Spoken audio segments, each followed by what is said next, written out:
하나님의 은혜가 건강 가운데 함께 하시기를 기원합니다. 이 호세아 9장은 북이스라엘의 죄에 대한 경고와 함께 그 죄악에서 떠나지 않는 언약 백성들에 대한 하나님의 심판에 대해서 선포하고 있습니다. 북이스라엘의 언약 백성들은 하나님의 선민이라는 사실을 망각하고 이방인들이 추구하는 것들에 빠져 있었습니다. 그래서 호세아 선지자는 그들에게 이방인들처럼 기뻐하지 말라라고 경고합니다. 1절부터 3절 말씀입니다. 이스라엘아, 너희는 기뻐하지 말아라. 이방 백성들처럼 좋아 날뛰지 말아라. 너희는 하나님에게서 떠나서 음행을 하였다.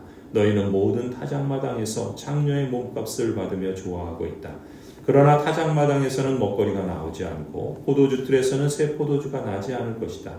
에브라임이 주님의 땅에서 살 수 없게 되어 다시 이집트로 돌아가고 아시리아로 되돌아가서 부정한 음식을 먹을 것이다.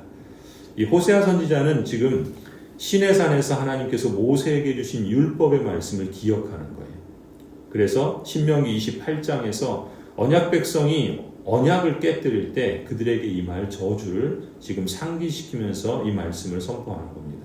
신명기 28장에 이렇게 말씀합니다. 당신들이 밭에 많은 씨앗을 뿌려도 메뚜기가 먹어버려서 거둘 것이 적을 것이며 당신들이 포도를 심고 가꾸어도 벌레가 갉아먹어서 포도도 따지 못하고 포도주도 마시지 못할 것이며 당신들의 온 나라에 올리브나무가 있어도 그 열매가 떨어져서 당신들은 그 기름을 몸에 바를 수 없을 것입니다. 당신들이 아들, 딸을 낳아도 그들이 포로로 잡혀가서 당신들의 자식이 되지 못할 것입니다.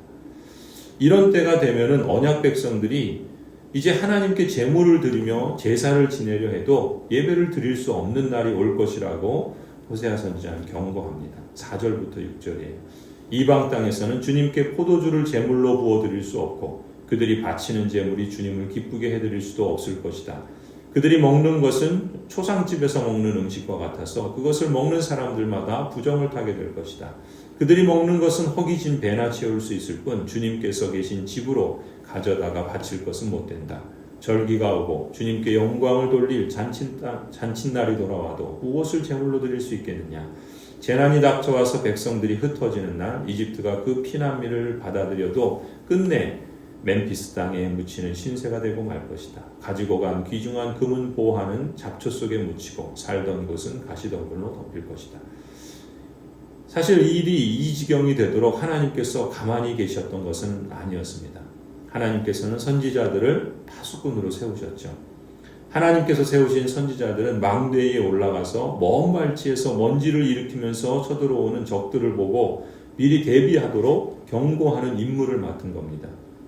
하지만 북이스라엘의 언약 백성들은 그러한 하나님의 심판을 알리는 경고음을 못마땅하게 여기면서 오히려 선지자들이 가는 길목마다 덫을 놓았던 것이죠. 7절에서 9절 말씀입니다. 이스라엘은 알아라.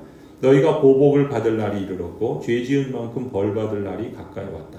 너희는 말하기를 이 예언자는 어리석은 자요 영감을 받은 이 자는 미친 자다 하였다. 너희의 죄가 많은 만큼 나를 미워하는 너희의 원한 또한 많다. 하나님은 나를 예언자로 임명하셔서 에브라임을 지키는 파수꾼이 되게 하셨다. 그러나 너희는 예언자가 가는 길목마다 덫을 놓았다. 하나님이 계신 집에서마저 너희는 예언자에게 원한을 품었다. 기브아 사건이 터진 그때 못지않게 이 백성이 더러운 일을 계속한다. 주님께서 이 백성의 죄악을 기억하시고 그릇된 행실을 다 벌하실 것이다. 이 선지자들의 경고를 무시하고 북이스라엘의 언약 백성들은 이 사사기 19장에 기록된 이 기브아 사건, 이 사건 때처럼 당시에도 여전히 악을 행하고 더러운 일을 계속하고 있기 때문에 주님께서 그들을 벌하실 것이다 라고 경고하는 겁니다.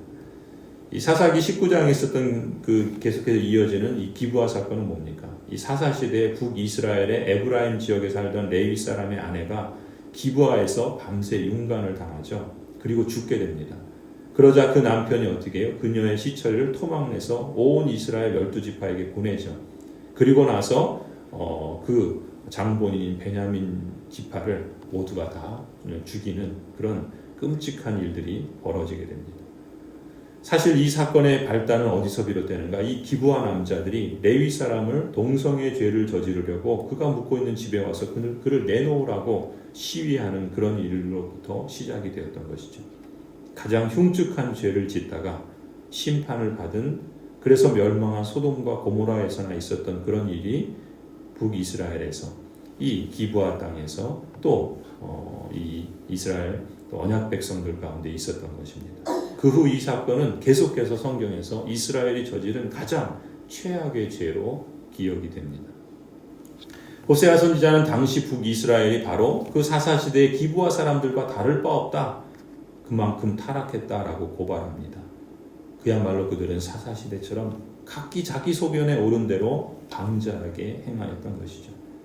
결과적으로 하나님께서 어떻게 합니까? 이처럼 바알 숭배자로 전락한 북이스라엘의 언약 백성들을 심판하셔서 그들을 포로로 끌려가게 할 것이라고 선포하십니다. 10절에서 14절 말씀이죠. 내가 이스라엘을 처음 만났을 때 광야에서 만난 포도송이 같았다.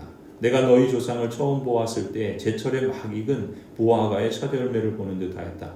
그러나 바알보올에 이르자 그들은 거기에서 그 부끄러운 우상에게 몸을 바치고 우상을 좋아하다가 우상처럼 추악해지고 말았다. 이제 에브라임은 새와 같은 꼴이 될 것이다. 에브라임의 영광은 새처럼 날아갈 것이다. 아기가 태어나는 일도 없고 여인들이 임신하는 일도 없고 아기를 낳는 일도 없을 것이다. 이미 나와서 기르는 자식들은 내가 빼앗을 것이다. 한 아이도 살려두지 않을 것이다. 내가 이 백성을 버리는 날에 재앙이 이 백성에게 닥칠 것이다. 내가 보기에 에브라임은 아름다운 곳에 심긴 두로와 같습니다만 에브라임이 제 자식들을 살인자에게 끌어다 주게 되었습니다. 주님, 그들에게 벌을 내리십시오. 주님께서는 무슨 벌을 내리시고자 하십니까? 아이 베지 못하는 태를 주시고 저진하지 않는 가슴을 주십시오. 이 11절의 표현 그대로 이스라엘의 영광은 이제 새처럼 날아갈 것입니다. 12절의 표현대로 하나님께서 이 백성을 버리는 날에 재앙이 이 백성들에게 닥칠 것입니다. 북이스라엘이 저지른 이 끔찍한 죄악들을 경고하면서 14절의 호세아 선지자는 하나님께서 그들의 태를 막아달라는 그런 기도를 드릴 정도였습니다. 왜 이런 기도를 선지자가 그 백성들을 향하여 드렸을까요? 이들이 바알 신앙을 따르며 여호와 신앙을 함께 좇는다고 말했기 때문입니다. 바알 신앙의 핵심은 다산의 종교예요.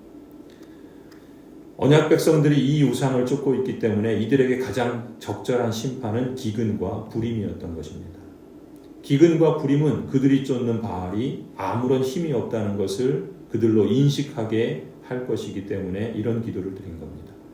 그러므로 선지자는 하나님께서 북이스라엘의 풍요로움을 거두어 가시도록 기도를 했던 것이죠. 사실 이 기도는 충격적이죠.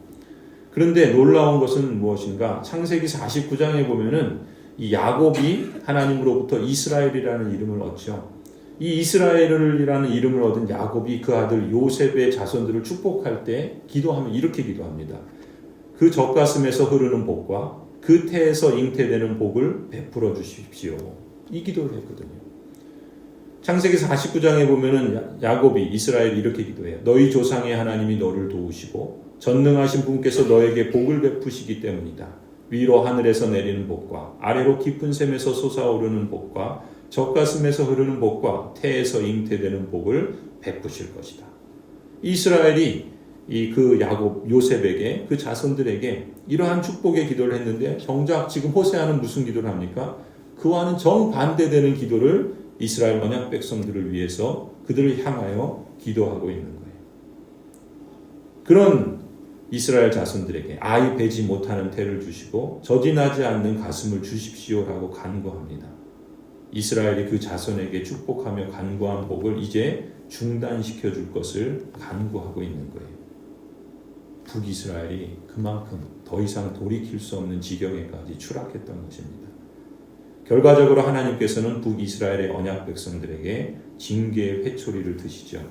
그들의 죄를 심판하시고 그들을 정화시키는 일을 하시겠다고 선포하십니다. 15절에서 17절 말씀입니다. 이 백성의 온갖 죄악은 길갈에서 시작된다. 내가 그들을 미워하기 시작한 것도 길갈에서다. 하는 짓이 악하니 그들을 나의 집에서 쫓아내겠다. 다시는 그들을 사랑하지 않을 것이다. 대신이라는 것들도 모조리 나를 거슬렀다. 에브라임은 그 밑동이 찍혀서 뿌리가 말라버렸으니 열매를 맺지 못할 것이다. 그들이 자식을 낳는다 하여도 그들이 낳은 귀여운 자식들을 내가 죽게 할 것이다. 백성이 하나님의 말씀을 듣지 않으니 나의 하나님이 백성을 버리실 것이다. 그 백성은 만민 사이에서 떠도는 신세가 될 것이다. 이 길갈이 어떤 곳입니까? 이 길갈은 약속의 땅 가나안에 들어가면서 역사를, 이 가나안 정복 전쟁을 시작한 의미 있는 곳이에요. 그리고 길갈은 이스라엘의 통일 왕국의 첫 번째 왕이 사울이 왕으로 세움받은 것입니다. 그런데 그 사울이 바로 그 길갈에서 곧바로 하나님의 버림을 받게 되는 그곳이 바로 길갈인 거예요. 이처럼 버림받게 된 북이스라엘은 만민 사이에서 떠도는 신세가 될 것이라 말씀합니다. 하나님을 버린 자들의 종말이 이와 같을 것입니다. 하나님을 가볍게 여기고 하나님을 버린 사람들을 하나님 또한 그들이 행한 대로 그들을 가볍게 여기고 그들을 버리실 것입니다. 사무엘상 2장에서 사무엘은 이렇게 사무엘을 통해서 하나님께서 이렇게 말씀하시죠. 그러므로 나 주 이스라엘의 하나님이 말한다. 지난날 나는 너의 집과 너의 조상의 집이 제사장 가문을 이루어 언제까지나 나를 섬길 것이라고 분명하게 약속하였지만 이제는 더 이상 그렇게 하지 않겠다. 이제는 내가 나를 존중하는 사람들만 존중하고 나를 경멸하는 자들은 수치를 당하게 할 것이다. 나 주의 말이다. 성도 여러분, 우리는 사무엘상 2장 30절에서 하나님께서 선언하시는 말씀을 우리 삶의 길표로 삼으십시다. 하나님을 존중하고 하나님을 경외하며 하나님께서 주신 복과 하나님께서 맡기신 그 소명과 그 특권을 계속해서 누려가시기를 간절히 축원합니다.